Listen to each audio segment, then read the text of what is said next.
On today's show, the San Diego Padres get themselves a series win against those scary Rockies. Despite a very scary loss on Friday, they do bounce back with some good performances from the offense especially. And the question now is, are they officially back when it comes to winning the NL West?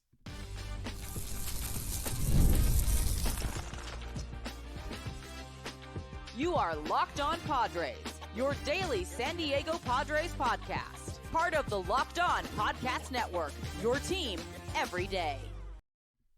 Greetings, ladies and gentlemen, and welcome to another edition of Locked On Padres podcast, which is part of the Locked On Podcast Network, your team every day for Monday, September 8th. As always, I'm your host with sometimes the most, Javier Reyes, and I've been covering this team for almost 6 years now, not just for this podcast, but also various other outlets, including justbaseball.com, chief among them. Today's episode, guys, is brought to you by Monarch Money. Take control of your finances with Monarch Money. Use code LOCKEDONMLB at monarchmoney.com for 50% off your first year. Today's show, guys, we got to talk about a whole lot of things from this weekend, recapping, giving my basic thoughts on the series against the Rockies, a series that the everydayers know, if the Padres had lost this one, especially with Cincinnati coming to town, right? Especially one of the teams that is trying to get them in the wild card race.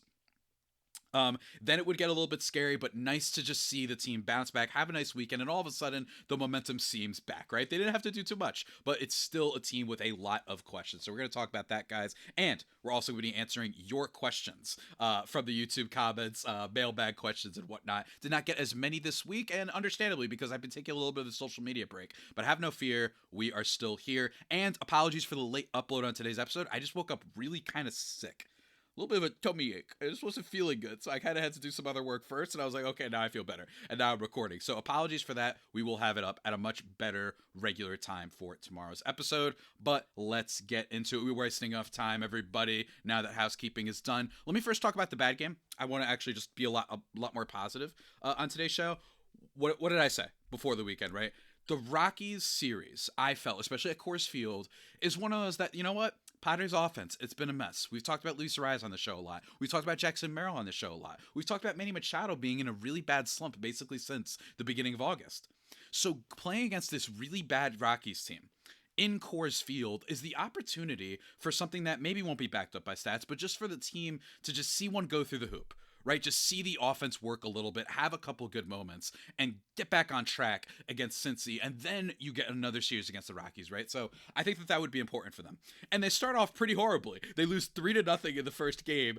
Kyle Freeland going ham-baloney in this one, man. 8 innings, no earned runs, only 2 hits, no walks, and 10 strikeouts. This is a guy who, heading into this game, I do not make these things up, folks. Heading into this game against the Padres, he, 1, had a 5.41 ERA on the year, and 2, was recently ejected from a game after starting a fight with Rafael Devers of the San Francisco Giants, right? Like, that's who completely silenced the Padres. This is a trend we've been following for a while now with this offense, that they have been really good at making bad pitchers look good. Right, and that's been what's been so frustrating about them, right? They had Zebby Matthews, right, guys from the Twins in the Twins sweep, right? Just really, really not great pitchers, and the offense is still in the mud. Hey, this is baseball. Sometimes teams don't even matter who you're playing against, and you just won't perform necessarily all the time. But it was still concerning. You know what I mean? Considering how close, and you had the NL West win and edge for at least a day, and then look what happened, right? You get completely shut out by Kyle Freeland, and especially to waste a Nick Pivetta start. This team has been dying for starting pitching. The only person who has been able to give them quality starts, or even starts, since August 24th that at least go 5 innings has been Dylan Cease. Has been Nick Pivetta. It has not been Dylan Cease, obviously. Misspeak there.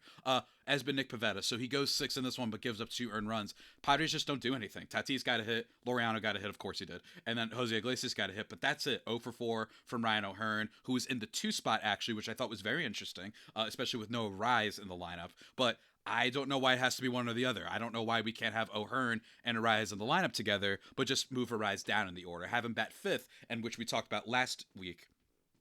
5th for his career. Luis Arraez actually has produced the most offensively in his career when he's batting 5th. So again, I don't know what they're doing. They're running out of time. I think Schilt is being really stubborn here, and I think they're just looking at batting average only, and they keep having this mythical urban legend that if the theory is Tatis can get on base and then steal a base and Arraez knock him in. Something that really hasn't happened all that much this year. When you look at the stats, when you dive deeper, I just think he would be so much better as a 5-hitter. I think he would be awesome as a 5-hitter. Like, you go up against those scary, the Machados and the O'Hearns, and then a Gavin Sheets who could hit home runs, right? And we'll talk about him on today's show for sure too.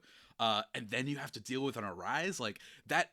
That's annoying, right? As an opposing pitcher. Instead, as an opposing pitcher, you're like, okay, if I walk Tatis here, it's fine. And then Arraez could come up. Maybe he gets a single at worst on an outside pitch. It's just not as scary, right? So for me, I really hope that they commit to that more, but I don't think they will. But that's enough of Friday's game. Really, genuinely not much else to say, right? David Morgan comes in, Alec Jacob comes in just to fill out the couple innings. But again, very cool that at least they got 6 innings from Nick Pivetta.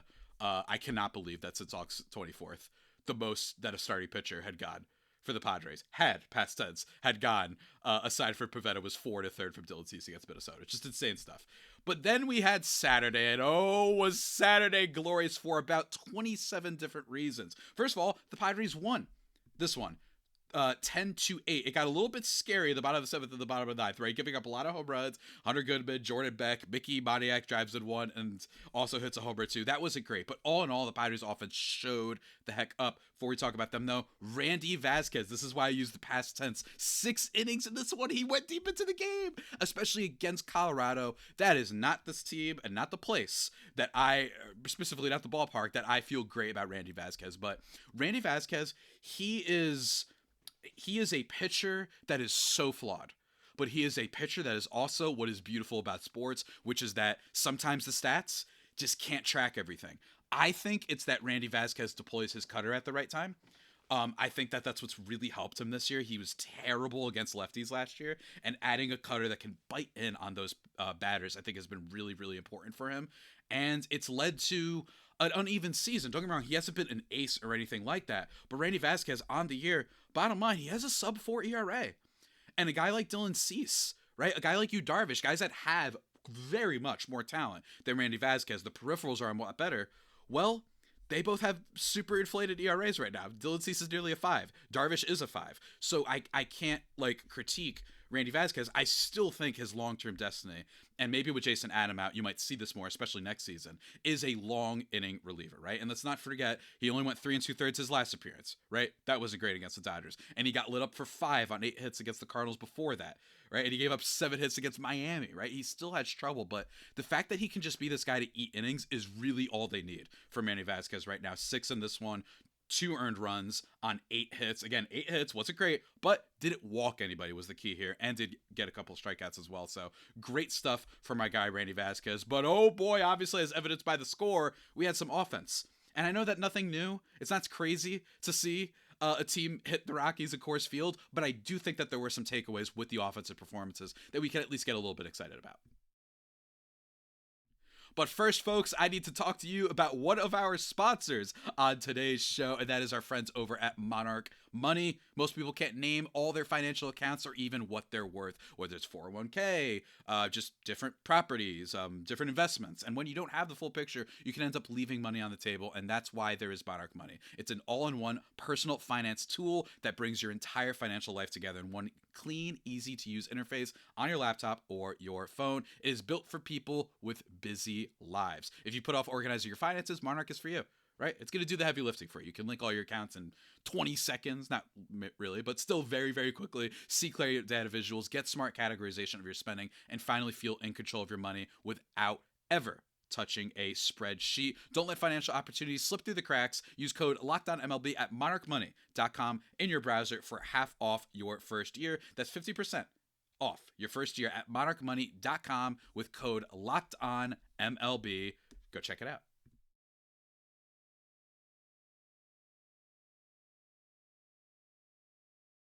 And just like that, everybody, thriving and vibing back here on the Locked On Padres podcast. Remember to reach out in the YouTube comments and leave all of your questions. I'm going to be checking them a lot more frequently, especially since I'm off social and I don't have my DMs. Well, they're open, but you can still send me stuff on there when I log back in. But since I'm not especially on there, go check that out. Although I have been thinking about just checking Twitter maybe just one day a week, but I don't know. I really try to take a break from that place right now, especially all social media, frankly. I'm off Instagram too. Anyway, too much of a tangent. Let's talk about the offense for Saturday's game. Again, I really just think that this was a weekend to see Padres hitters psychologically see some go through the hoop, and everybody had big moments this weekend. First of all, Fernando Tatis Jr., 2 for 6 in this one with a home run.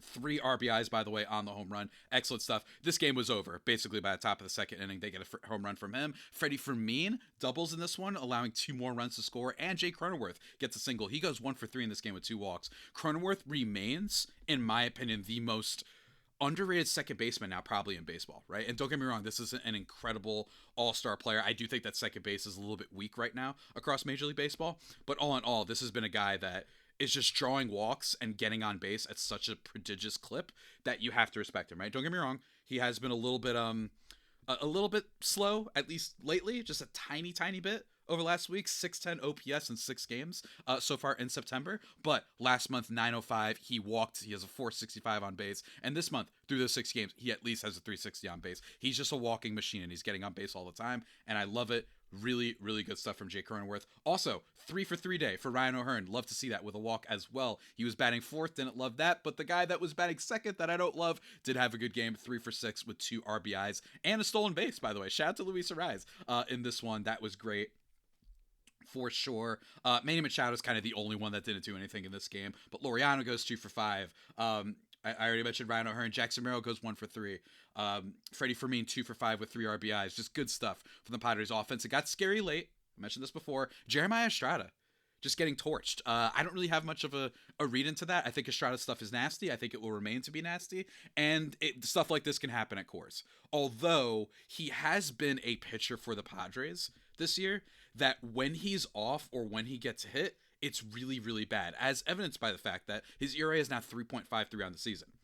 And just casual listeners and watchers of the Padres probably didn't even realize that, right? Basically, since that Dodgers series, everything went up, right? 2.48 ERA heading into the Dodgers series. Then he leaves the Dodgers series with a 3.19, and now it's back up to 3.53 because he gets lit up for 4 earned runs on a home run, getting the Rockies back into the game. Thankfully, Mason Miller and Robert Suarez kind of shut things down, especially Mason Miller. Whatever, get the save. Awesome stuff. Robert Suarez continues to be a guy that I have questions about, and I think that they should deploy him, especially if they make the playoffs, in a more strategic spot. I would think with Schilt, for me, I'd be like, that's still our guy. But if, let's say, you're facing the Cubs and you've got Kyle Tucker, Pete Crow Armstrong, Seiya Suzuki, those are the next 3, I might consider just using Mason Miller, you know what I mean? And use Suarez for the bottom part of the order. And this is nothing against Suarez, because bottom line is he has a 3 ERA. I still think they're going to trust him and be like, 9th innings yours, let's not mess up the chemistry too much, at least for this year.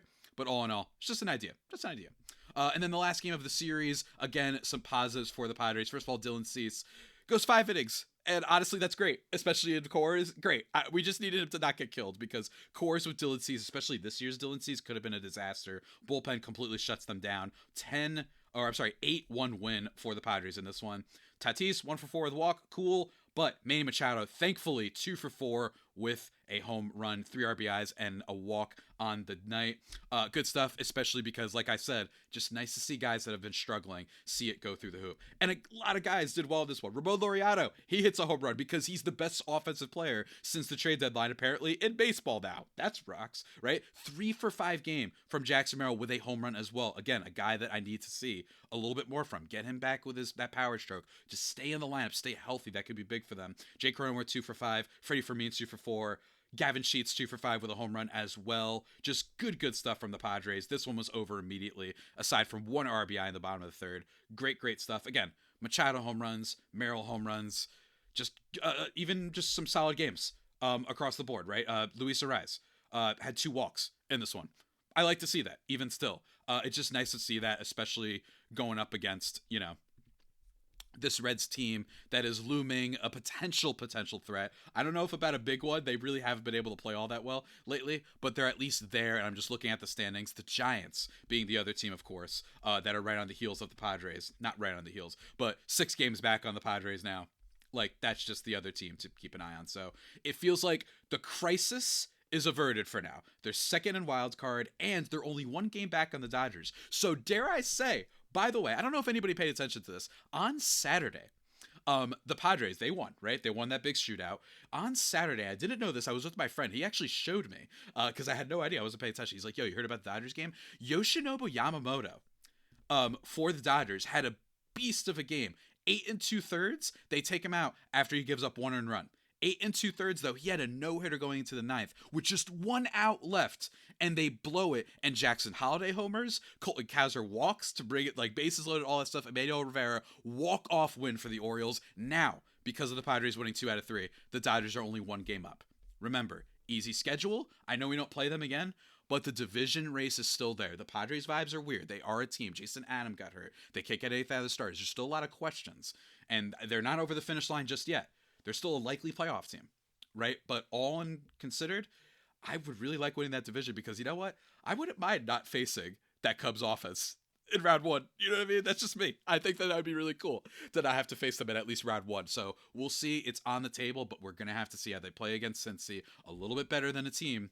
A little bit better of a team than they faced recently. And they've also got 4 against Colorado. So it's a big week for Padres baseball. I know the NFL is back, and for those who know what my allegiance is in football, you can bet your butt I had a great weekend. But all in all, still they're in the driver's seat, and things can change fast. Horrid vibes before, all of a sudden, let's say they win 2 out of 3 against the Reds, and then they win 3 out of 4 against the Rockies. We're back, right? And those are things that are very, very much in play. So very excited about the Padres, and you guys are too, which is why you always send me comments that we're going to read in just a second. But first, I need to talk about another one of our sponsors, and that is our new friends over at Zippix. Zippix toothpicks, in fact. Whether you're looking for nicotine satisfaction or an energy boost, Zippix has you covered with their nicotine and caffeine-infused toothpicks.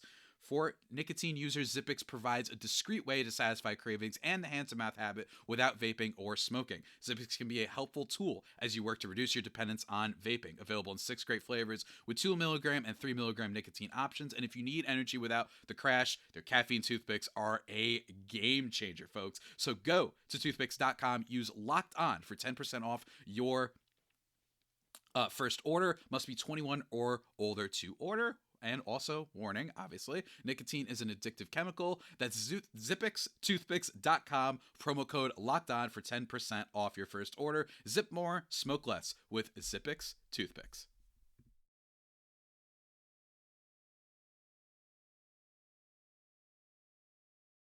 And just like that, everybody, we are back here, thriving and vibing into the final segment of this show. We're going to answer a couple of comments we got from over the weekend. Not too many this week. You guys, come on. My guys, come hit me up a little bit. Let's get over the hump at the end of the season. I'm kidding, of course. I always appreciate whatever you guys send and whatever you guys say about the podcast very, very much. But let's talk about this really quickly. A couple of comments we got here about Arraez because why not? But I liked one comment from my guy at Ian0903 after the postcast, which everybody could check out with my man Big Jim, especially when I'm late on uploads like today because my stomach thought it was going to crawl out of my stomach somehow. Like it was, you know, the thing that the John Carpenter movie? That's what I felt like this morning. If you've seen the movie, you know what I'm talking about. But, check him out after all the games. He's going live, giving you updates. And by the way, for people who say that it gets stalled and delayed when he's like, you know, the video starts, he has a weird thing going on with his computer that we're both working on. So just check it out. Postcast, Big Jim is the best. We love you so much. We love you, Grease. But at Ian0903, after the Friday game goes, no baseball talk for me today. By the way, true story. I just found out that my parents' close friend teaches at the University of Miami. She went from a cane kickoff. She sent me a Kane kickoff 2025 video. Looks like a lot of fun. Definitely more fun than watching the Padres not score. And I don't know why this comment just killed me. Like, just seeing that on a Friday. Like, seeing that comment and being like, oh, yeah, it was that kind of night. Just a really, really bad game. Again, Padres, though, hopefully they're going to get back into it. I'm hoping. Crazier things have happened, guys. This is still a team that looks like they're really likely to make the playoffs, so we'll see. Moving on, though, to the next comment that I really, really, really enjoyed.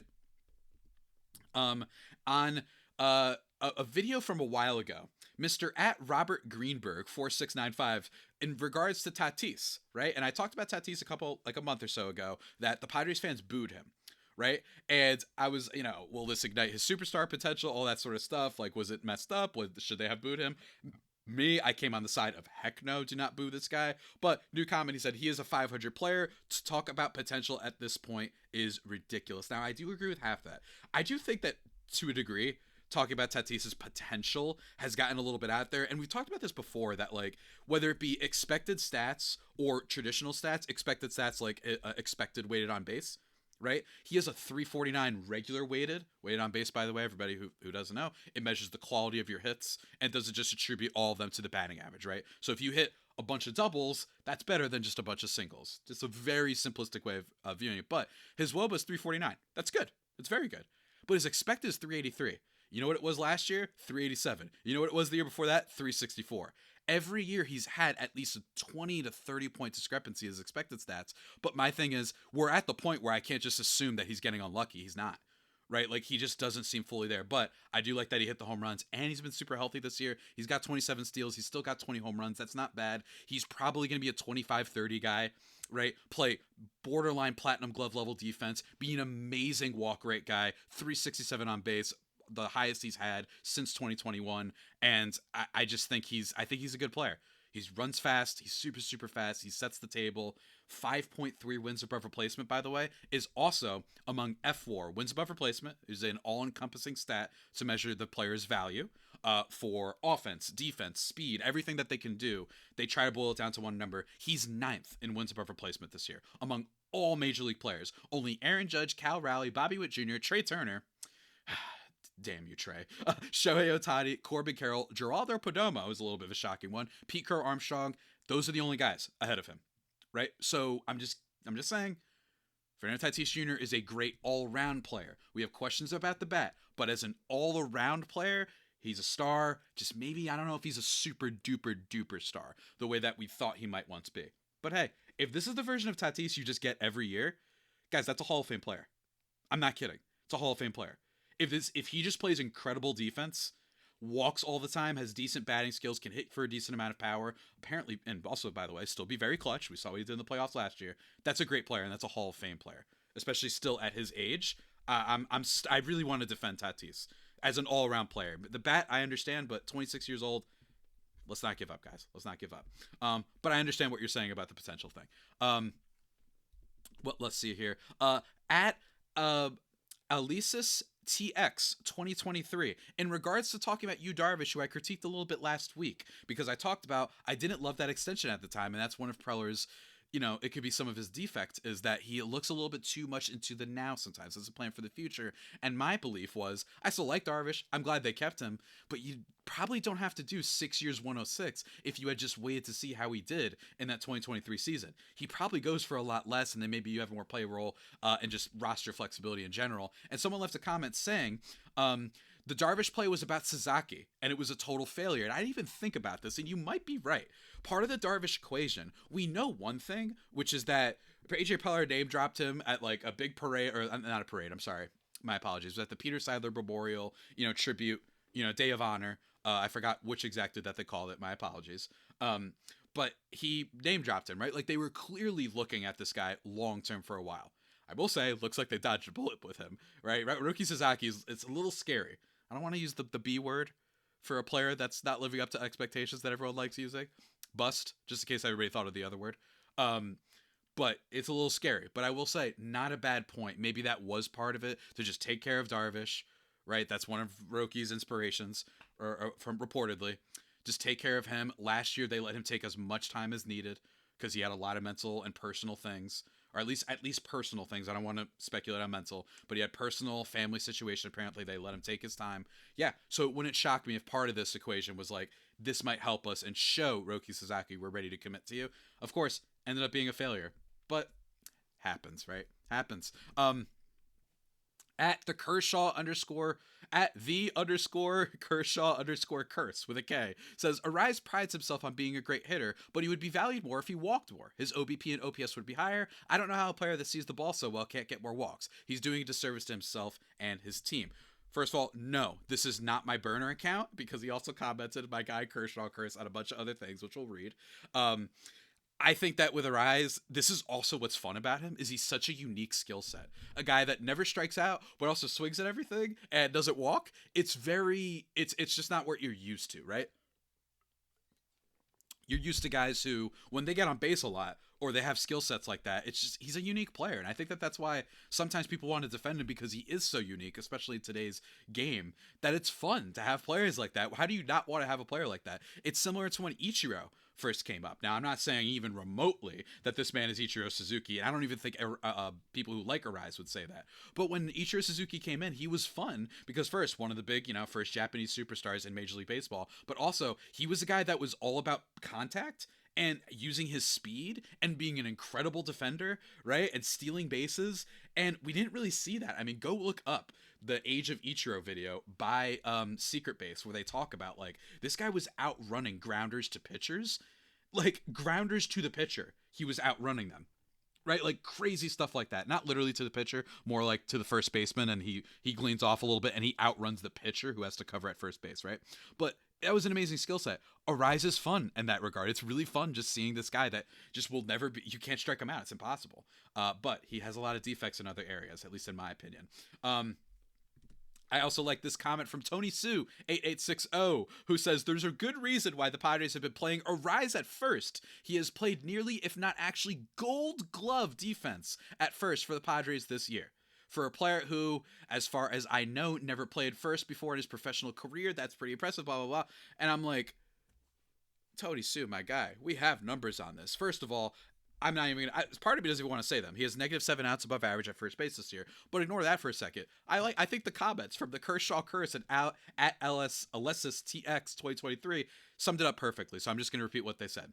Arraez from Kershaw Curse says, Arraez is not a great first baseman. There are plenty that are better. The reason he's played well at first is not indicative of his ability, but more of the great defense San Diego has. If the Dodgers had Arraez instead of Freeman at first, Arraez would be horrible because the Dodgers infield can't throw worth crap, and San Diego, Arraez's poor defense is overblown, but in general, it is a correct statement. And I agree. I don't think that he's been disastrous at first. I think he's actually pretty remarkably good, considering that he is not what you're supposed to have at first base, like the type of player he is, but he at least can sometimes make some plays. As the next commenter said, wrong. He has severely limited range compounded by his shortness. Yes, he has great hands, but the range and lack of stretch is a serious liability. It's true. And what does that tell you, Arraez fans and baseball fans in general? So why is he playing first there if he's not the prototypical guy? Play O'Hearn there. Thank you. Yes, play Ryan O'Hearn at first base. He literally ranks among the best at that position in outs above average and all the advanced defensive stuff, and he's taller and bigger and he can stretch longer. But the other thing, what does that tell you about Arraez? What I think it tells you is they, aside from DH obviously, you put a guy who's a bad defender if you can. If you're going to have a bad defender in Major League Baseball, it's first base. That is by far the least important of all the positions. Catcher, shortstop, center field, all super important. Third base is important, second base, left field, right field. But by far what we seem to know is first base matters the least because you cover less ground and the play isn't as predicated on you, the player, because usually you're catching the ball at first base. Like they're throwing it to you. So that's more of an indictment on your infielders, corner, and middle infielders. And frankly, every now and then, depending on the play, maybe if you cut off correctly, you're mostly just a receiver, while the other guys are receivers and throwers. So that's why first base seems to matter the least, and I think that's why they put him at first. They're like, he's going to hurt us here the least. And Jake Cronenworth, while has had some troubles this year, especially with the range, he has been really good there defensively before. So I'm hoping that he can be still, and I'm hoping that Arraez can still bounce back. And there's more comments that we have regarding Arraez. I know, Tony Sue, don't worry, you'll have your moment. We're going to talk about you, and we're going to talk about some expansion things as well after the game recap tomorrow. Everybody, stay faithful. We can still do this. We can still win this division. And I hope everybody also, if you're a football fan, enjoyed the weekend. Crazy. We're already in September. It's cooling up. I'm feeling great. This is good. This is a good vibe show today. And I hope you enjoyed it. But until that next episode tomorrow, stay safe. And of course, stay faithful. My Fire Faithful homies, take care.